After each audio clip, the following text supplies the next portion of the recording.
Hi everyone. We're going to talk a little bit more about that diffraction monochrometer, which is a wavelength selector. And here's that slide that you should have already seen before, talking about that diffraction grating. And I just want to understand what's going on here a little bit more clearly. And in order to understand diffraction, I think we have to understand a little bit about interference. This picture is showing you constructive interference. If you were to drop two stones into a pond or a swimming pool, as those waves would travel towards each other, you would get an amplification of those waves in the form of constructive interference. This diagram also explains both constructive and destructive interference. So let's focus on these two waves here, and you can see that they're traveling in phase. What does that mean? Well, when one wave is up, the other one is up. When one wave is down, the other one is down. So if we were to add these two waves, let's say this has an amplitude of 1 unit, and this has an amplitude of 1 unit, because they are traveling in waves, in phase I should say, the sum of those two waves will have an amplitude of 2 units. Likewise, when we do the same thing over here, when we add those two waves, the sum is going to have an amplitude of -2 units, I suppose, in this case. Let's take a look at this part of the diagram where the waves are partially out of phase. Well, you can see that when one wave is up, the other one is 0. When one wave is down, the other one is 0. So what does the sum of these two waves look like? Well, here we have a wave with an amplitude of 1 unit plus a wave of 0. You would get a wave with an amplitude of 1 unit. Finally, let's take a look at what's going on over here, where the waves are completely out of phase. And what does that mean? When one wave is up, the other is down. And you can see how those amplitudes cancel out and we get nothing. We call this destructive interference, and this is constructive interference. So how does that relate to diffraction? Well, we're almost there, but I want to use an analogy, and as you can see here, it's going to be water waves. So imagine that we have a swimming pool, and this is the side view of that swimming pool, and imagine that there's waves in that swimming pool. We could call the top of each wave a wave crest, and we could call the bottom of each wave a trough, and we could even label the wavelength on this diagram as the distance between two crests. What I want to do next is to imagine how this diagram would look if I could somehow hover above it. If I had a bird's eye view of this swimming pool, what would I see? So here's that swimming pool, and this is a view from the top, or the top view, or a bird's eye view. Well, if I were hovering above this diagram, the first thing I'm noticing is this trough, and I might use a dotted line to represent a trough, and the next thing I see is a crest, and I might use a solid line to represent that. Now I have another trough. I guess I'll use a dotted line, and another crest.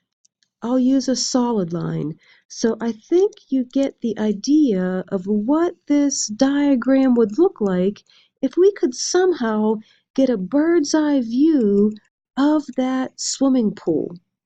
Again, these dotted lines are the wave troughs, and these solid lines are the wave crests.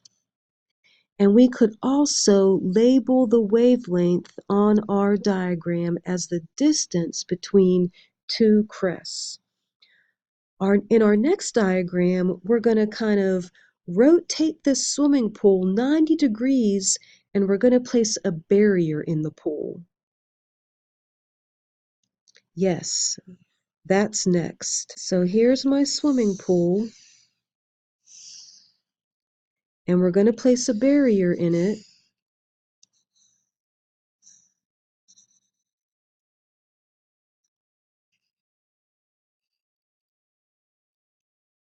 And now we're going to imagine waves propagating towards that opening. Maybe I'll use blue for the waves this time. So here is a trough. Here is a crest. A trough and a crest. A trough. And now my crest is getting ready to pass through this opening, and when it does, it bends. So there's my crest, and now a trough propagates through, followed by a crest and a trough, and I think you get the idea. Now let me ask you this. This would be my wavelength ahead of the barrier. Is the wavelength here the same as the wavelength here? If you said yes, you were right. The wavelength here is the same as the wavelength here. It might not look that way in my diagram, but that's just because my diagram is a mess. So now we're finally ready to talk about this double slit experiment. In this experiment, there was a monochromatic light source, which was allowed to pass through a screen with one pinhole. And then there was a screen with two pinholes.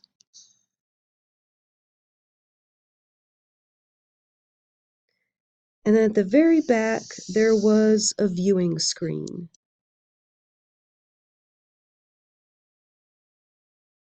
So again, imagine you have a bird's eye view of this experiment. What does that look like? Well, imagine a trough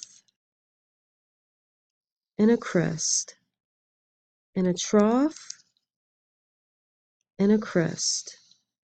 And now my trough is getting ready to pass through this hole. It's going to bend, followed by a crest, a trough and a crest, a trough.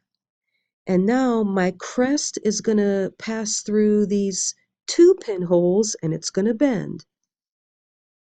My crest, and now my trough. My crest, and now my trough. And boy, is this diagram getting sloppy. I think I better stop for now. And let me ask you to look closely at what's going on here. Can you find places on this diagram where two crests overlap? Yes, that is a place where we have constructive interference. A crest plus a crest is constructive. Now let me ask you another question. Can you also find a place on this diagram where a crest is overlapping with a trough? I see one there. A crest plus a trough cancels out. That's destructive. So, given that we have places where there's both constructive and destructive interference, what the heck would we see on this viewing screen? Well, I can't rely on my diagram to tell us anything. I had to find a nicer one. And here it is. Here's your viewing screen. Here are your two pinholes. Notice that there's a thin line to represent a trough and a thick line to represent a crest. And notice we have troughs and crests and troughs and crests overlapping. I'm thinking that these are places where we have constructive interference. Yes. And notice there are other places where we have destructive interference. So at these places where we have constructive interference, yes, we should see bright spots, but where we have the destructive interference, it should be dark. So this is what the viewing screen looks like. We see those bright spots due to constructive interference. And it's kind of interesting how we have a bright spot that was directly behind the barrier, and by barrier I mean this barrier, because remember, that's where our light source was.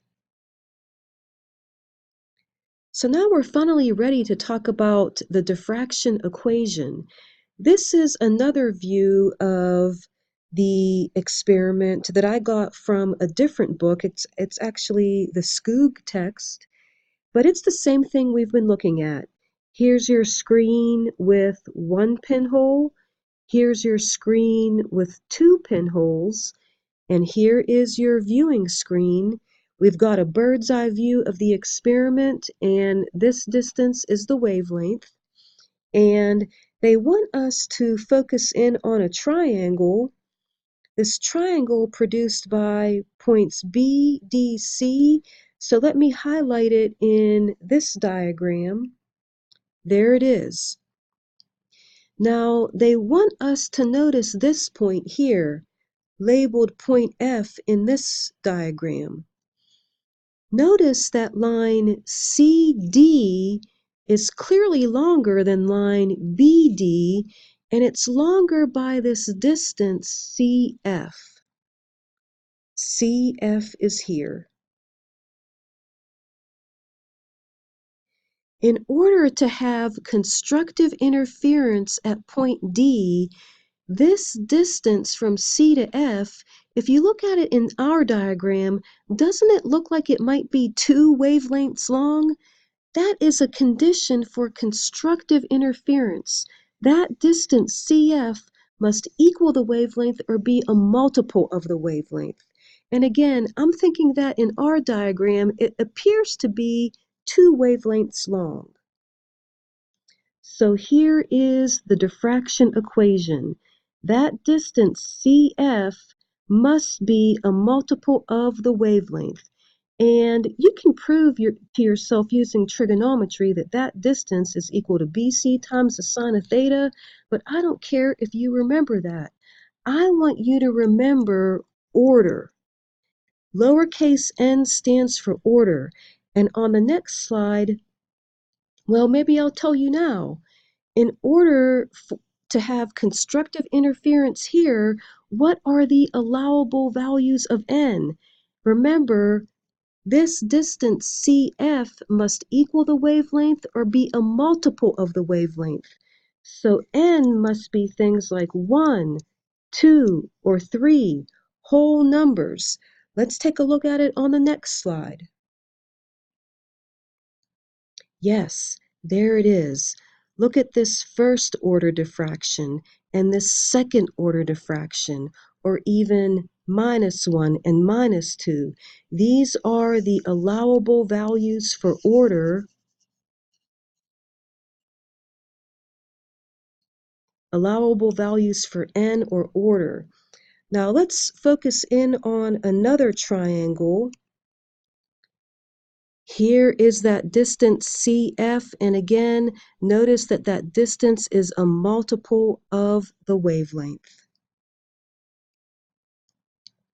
Here's a nice figure from your Harris text showing you first order diffraction, right? Here's your incident beam, here's your first order, and your second order diffraction. Notice that it's less intense, and here he's showing it to you using more than one wavelength.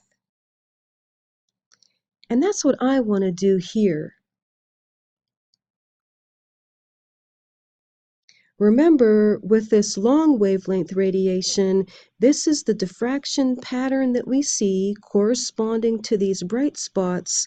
But look at this shorter wavelength radiation. Look at the diffraction pattern it produces. So that's what we would see on the viewing screen.